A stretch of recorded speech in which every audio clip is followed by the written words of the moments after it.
Assalamu alaikum, dear students. I am your social studies teacher, Miss Gulshan from Real Scholar School Campus 3. I hope all of you will be fine by the grace of Allah.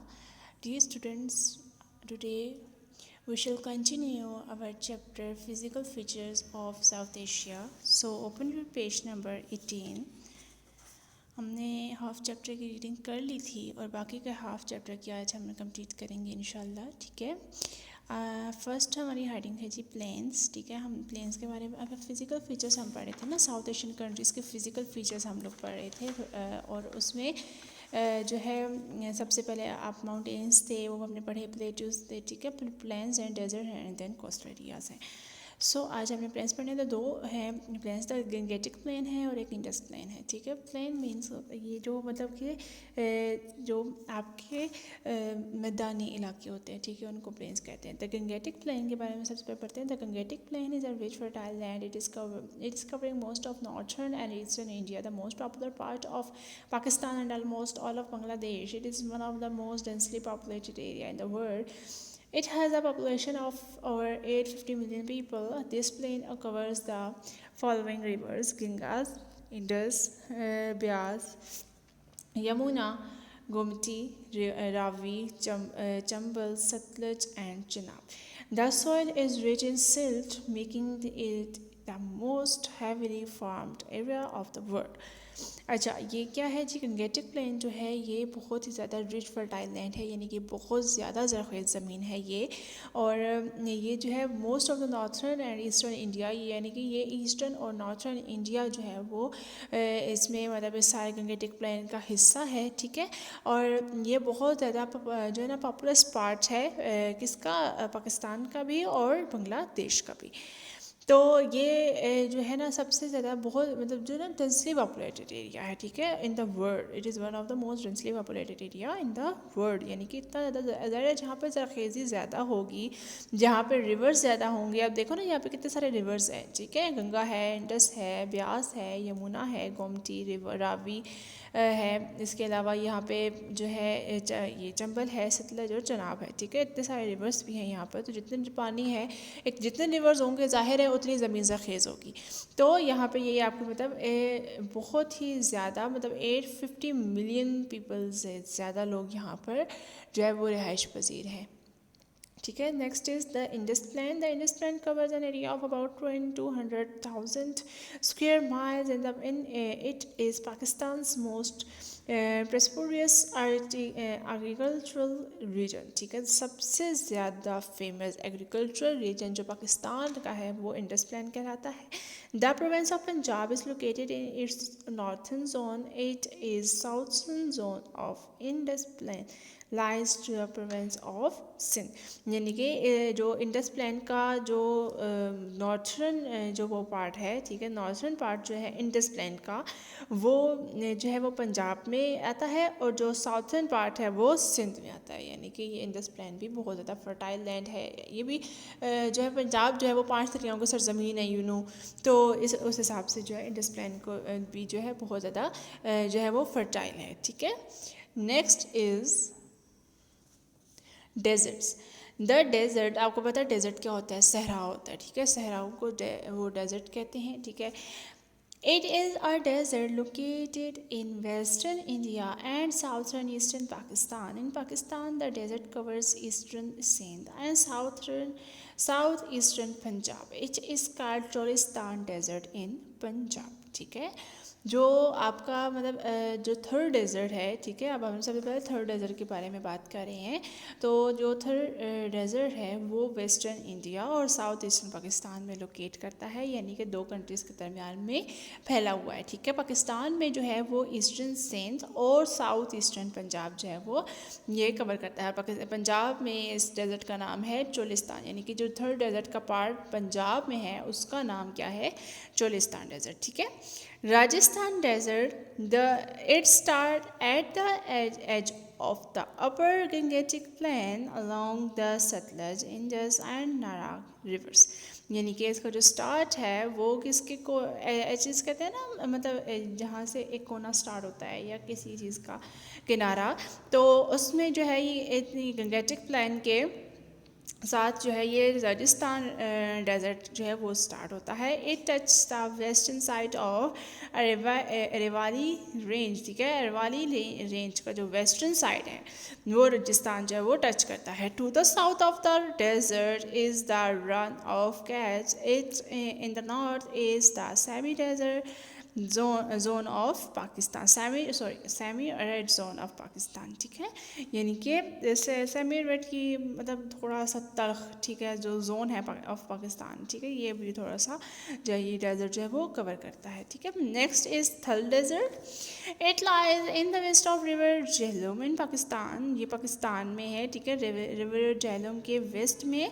A large part of this desert has been reclaimed by the Thal development authority and is under cultivation, और ये जो है ना थल development authority के under है, और ये जो है ना कल्टिवेशन के प्रोसेस में है अभी तक।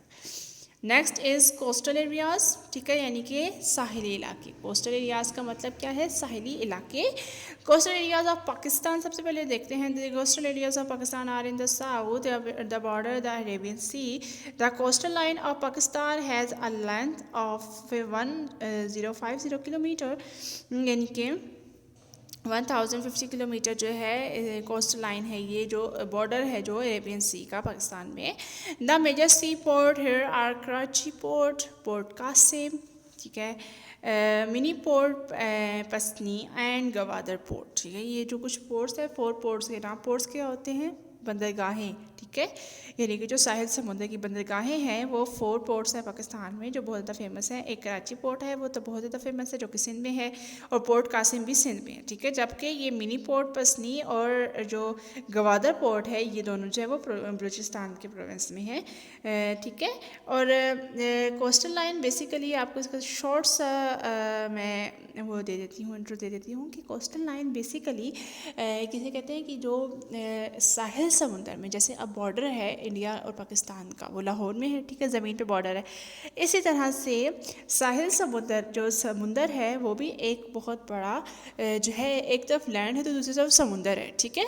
तो समुंदर भी जो है मुख्तलिफ कंट्रीज़ के साथ मिलता है। तो ऐसा कैसे पॉसिबल है कि समुंदर पूरे का पूरा ऐसे ऐसे तो पूरी कंट्री जो है पाकिस्तान बोल दीजिए पूरा मेरा समुंदर, और ऐसे कंट्रीज़ बोलते हैं, लेकिन ऐसा नहीं होता। जो समुंदर है उसमें भी कोस्टल लाइन्स लगाई जाती हैं, बॉर्डर्स लगाए जाते हैं कि इतनी हद तक समुंदर का ये हिस्सा इस कंट्री के हिस्से में आता है, और ये इतनी हद तक जो समुंदर का हिस्सा दूसरी कंट्री के हिस्से में आ रहा है, ठीक है। तो इस तरीके से बॉर्डर्स लगाए जाते हैं ताकि कोई अगर जो रिवर्स हैं, जो ये शिप्स होते हैं, ठीक है, शिप्स के ज़रिए भी तो लोग सफ़र करते हैं एक कंट्री से दूसरी कंट्री में, तो वहाँ पर ये कोस्टल लाइंस लगाई जाती हैं, ये बॉर्डर्स लगाए जाते हैं ताकि वहाँ पर भी उनके लिए भी जो है ना वो कुछ डॉक्यूमेंट्स जो है बहुत ज़्यादा इम्पोर्टेंट होते हैं, ठीक है। चलें, नेक्स्ट चीज़ है जी आपका वेस्टर्न घाट, ठीक है। अब वेस्टर्न घाट, अब घाट्स के बारे में आप लोग पढ़ेंगे। The western Ghat is a mountain range in India. The coastal area of the western Ghat stretch from Rann of Kutch to Malabar. It includes the Gujarat Kathiawar, ठीक है, गुजरात कथिवार में ये जो है इंक्लूड है, इस हिस्से में ही coast gulf and chamber, Mumbai, Goa coast and the Malabar coast, ठीक है। अब ये कुछ साहिलों के नाम हैं, ठीक है, आपको जो बताए जा रहे हैं। The leading port is Mumbai, जबकि लीडिंग पोर्ट यहाँ का क्या है? मुंबई है, यानी कि ये इंडिया में वेस्टर्न घाट जो है वो मौजूद है, ठीक है। यानी इंडिया में भी तो साहिल समुंदर है ना, जैसे पाकिस्तान में है वैसे इंडिया में भी है, ठीक है। It covers an area of 160,000 square kilometers. It is about 1,600 meters long and 100 kilometers wide. It runs north to south along the western edge of Deccan Plateau. The average elevation is about 3,900 feet.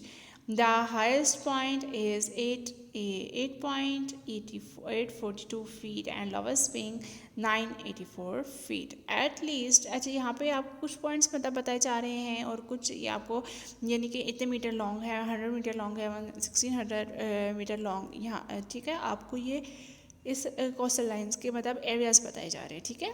The average elevation is about 39,000 feet, ठीक है। ये जो मतलब बुलंदी है, औसत बुलंदी जो है वो 39 जो है वो 1000 फीट है, जिसमें हाईएस्ट पॉइंट इसका 8.842 फीट पे आता है, जबकि लोवेस्ट पॉइंट जो है 984 फीट पे आता है। At least 325 globally threatened species, यानी कि जिनको बहुत ज़्यादा आलमी, ग्लोबली कहते हैं आलमी सतह पर, ठीक है। थ्रेटेंड स्पीशीज़ यानी कि जिनकी जानों को खतरा है, लिव इन वेस्टर्न घाट, वो वेस्टर्न घाट में रहते हैं। The western Ghat form one of the 3 main watersheds of India, और जो 3 मेन वाटरशेड्स हैं इंडिया के, ठीक है, वो वेस्टर्न घाट में आते हैं। दीज रिवर्स इंक्लूड, जो ये 3 रिवर्स हैं इनमें जो है वो गोदावरी, कृष्णा एंड कावेरी रिवर्स, ये ठीक है, ये तीनों जो रिवर्स हैं, मेन रिवर वाटरशेड जो हैं, ये इंडिया के वेस्टर्न घाट में हैं। This rivers flow towards east and rain out into bay of Bengal. Okay, eastern Ghat. Next आते हैं जी मगरबी, ये अभी आपने पढ़ी वेस्टर्न मगरबी घाट, और अब आप पढ़ेंगे ईस्टर्न मशरकी Ghat. The eastern Ghat are a discontinuous range of mountains along India's eastern coast. Here is coastal area that extends from Chennai to the coast of Orissa. To the southeast of the Deccan Plateau lies the broad coastal area of Chennai. North of the Chennai coast, the narrow coastal strip of Orissa, ठीक है। ये आपको जगहों के नाम बताए जा रहे हैं यहाँ पर कि जो ईस्टर्न घाट है, ठीक है, वो एक्सटेंड, वो कहाँ तक फैली हुई है, ठीक है, वो चेन्नई से लेकर ओडिशा तक फैली हुई है, और इस दौरान जो साउथर्न पार्ट है उसका वो डेक्कन में फैला हुआ है, डेक्कन प्लेटू में, ठीक है। जबकि जो उसका जो मतलब चेन्नई का जो है वो नॉर्थर्न पार्ट आता है, ठीक है। ये तमाम आपको जो है सिंपली इसमें जो है डिफाइन किया गया है। द एलिवेशन, अब इसकी ओर बुलंदी देख लीजिए, of eastern Ghat less than western Ghat, ठीक है, वेस्टर्न घाट से कम है। The highest point is Jindhagada peak with 5545 feet, ठीक है, जहाँ की जो पीक है यहाँ की एस वो 5545 फीट है, ठीक है। Eastern Ghat covers are total area 35,000 square kilometre. One of the biggest characteristics of eastern Ghats lies in its being extremely fertile. The coastal area is full of fishing opportunity. जो coastal area है ये बहुत ज़्यादा fishing opportunity है यहाँ पर, ठीक है। यहाँ पे बंदे fisheries बहुत ज़्यादा जो यहाँ पे होती है। It is home to largest number of ascetic elephants in the world, ठीक है। यहाँ पर एलिफेंट जो दुनिया के जो है नामवर जो हाथी हैं, ये दुनिया के ऐसा जो है ना एक मतलब एलिफेंट जो है यहाँ पर बेहतरीन एलिफेंट जो यहाँ पर पाए जाते हैं, ठीक है, ये होम है उनका। नेक्स्ट है बंगाल डेल्टा। अच्छा, अब डेल्टा क्या होता है? डेल्टा दरअसल एक उस पॉइंट को कहते हैं जहाँ पर आके 2 से 3 दरिया मिलते हों, यानी कि 2 से 3 दरियाओं की शाखें जिस पॉइंट पर आके एक हो जाएं उस पॉइंट को डेल्टा कहते हैं।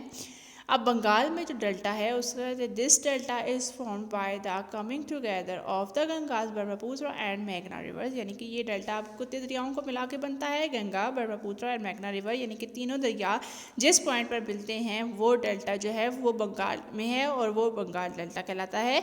The alluvial soil deposit by these rivers has created some of the most fertile plain in the world, और यहाँ की जो सॉयल है वो जो है दुनिया का मोस्ट फर्टाइल एरिया जो है वो यहाँ की जो है वो फ्राहम करती है।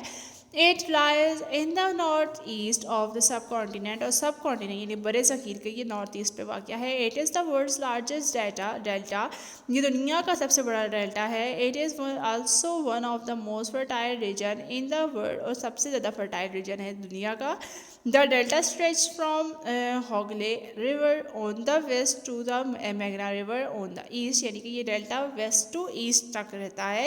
It is about 350 kilometres across the bay of Bengal, और बे ऑफ बंगाल से ये 350 किलोमीटर जो है वो क्रॉस, ठीक है।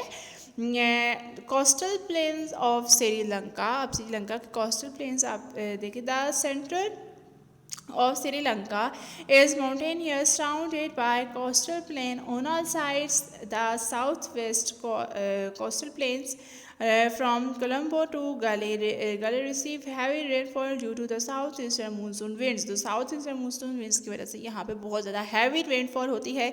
Coastal line of Sri Lanka is, जो coastal line है श्रीलंका की वो है 1340 किलोमीटर long.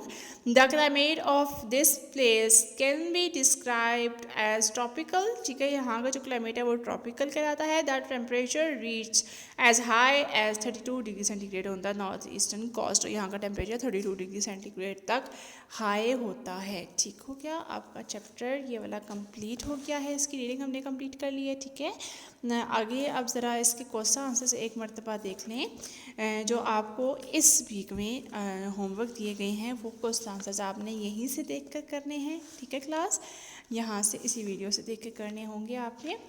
सो आपको इस मरतबा होमवर्क में क्वेश्चन नंबर 4 से लेके क्वेश्चन नंबर 6 तक दिया गया है. पहले वो डिस्कस करते हैं, उसके बाद हम next objective book work check कर लेंगे. So question number 4 is write a note on the Gangetic Plain. Okay class, but make sure कि आपने question number 1, 2, 3 already कर लिया है अपनी कॉपी पर. ठीक है, आज क्वेश्चन नंबर 4 से स्टार्ट लेना है. तो आपने गंगेटिक प्लेन के बारे में अभी पढ़ा है कि गंगेटिक प्लेन जो है बहुत ज़्यादा रिच फर्टाइल एरिया है. ठीक है, ज़्यादातर नॉर्थर्न और ईस्टर्न इंडिया को ये कवर करता है. बहुत ज़्यादा पॉपुलस पार्ट है. इसमें पंजाब और पाकिस्तान और बांग्लादेश का बहुत ज़्यादा पॉपुलस पार्ट भी जो है वो आता है और बहुत ज़्यादा डेंसली पॉपुलेटेड एरिया है ये पूरी दुनिया का. ठीक है, तो ये आपने मतलब गंगेटिक प्लेन के बारे में जो भी थोड़ी देर पहले पढ़ा था ना, तो वही आपने इन शॉर्ट अपने आंसर में लिख देना है. व्हाट इज़ वेस्टर्न घाट. अब वेस्टर्न घाट क्या है, तो वेस्टर्न घाट जो है वो एक माउंटेनियस रेंज है, इंडिया में है. ठीक है, और ये मतलब वेस्टर्न घाट जो आपने मगरबी घाट के बारे में जो आपने पढ़ा था, और वो 3 दरियाओं का. और it coastal area stretches from Rann of Kutch to Malabar. तो रैन ऑफ क्यूच से लेकर मालाबार तक ये फैला हुआ है. लीडिंग पार्ट जहाँ का मुंबई है, और ये 160,000 किलोमीटर एरिया को जो है वो कवर करता है. हाईएस्ट पॉइंट इसका जो है वो जो था 8842 फीट था, और at least 352 globally threatened species live here. Next is question number 6. Which delta is formed by the coming together of the Ganges, Brahmaputra and Meghna river? So ये आपको याद होना चाहिए. अभी हमने पढ़ा कि इन तीनों दरियाओं को मिला के दुनिया का सबसे बड़ा डेल्टा बनता है, जो दुनिया का सबसे ज़्यादा बड़ा फर्टाइल लैंड भी है, वो क्या है, बंगाल डेल्टा. ठीक है. नेक्स्ट इज़ आपने ये जो आइडेंटिफाई द लोकेशंस वाला क्वेश्चन है, ये आपने ऑलरेडी मेरे ख्याल से बुक पे कर लेना चाहिए आपको, क्योंकि ये आपका पिछले वीक का काम था. इस वीक में आपका ये है कि in which South Asian countries are they located. ठीक है, तो हिंदू कुश माउंटेन जो है पाकिस्तान में लोकेट करते हैं. ब्रह्मपुत्र रिवर इंडिया में, कोहे सफ़ेद पाकिस्तान में है. अब आप मतलब यही आपने बताना है कि क्या कौन से इसमें जो यहाँ पर जो आपको दिए गए हैं ना नेम्स ऑफ प्लेसेस दी गई हैं, ये कौन कौन से साउथ एशियन कंट्रीज़ में जो है वो एग्जिस्ट करते हैं. ओके हो गया. नेक्स्ट लास्ट क्वेश्चन जो है आपका, mark the location of the places in the chapter on the map of south Asia, use different colour for different locations. तो यहाँ आपको जो ये कलर हुए हुए हैं ना, ये नज़र आ रहा होगा आपको, जो कलर हुए हुए हैं ये आपने अपनी बुक के ऊपर इस तरीके से इसको जो है मैप को कलर कर देना है. ठीक है, अब आपका ये चैप्टर कंप्लीट हो गया है. सो आपने बुक वर्क को बुक पर ही करना है. ये जो पार्ट आपका सी है ना, in way South Asian countries are they located, ये और पार्ट डी जो है आपका, दोनों आपने बुक पर करने हैं. और क्वेश्चन 4, 5, 6 आपने अपनी कॉपी पर करना है जस्ट. ठीक है, और ये आइडेंटिफाई द लोकेशन या आप ऑलरेडी पिछले लेक्चर में जो कि कर चुके हैं, और पिछले वीक आपको ये काम दिया गया था. सो ये भी आपका बुक वर्क ही था. ठीक हो गया. ओके, अपना ख्याल रखिएगा. अल्लाह हाफिज़.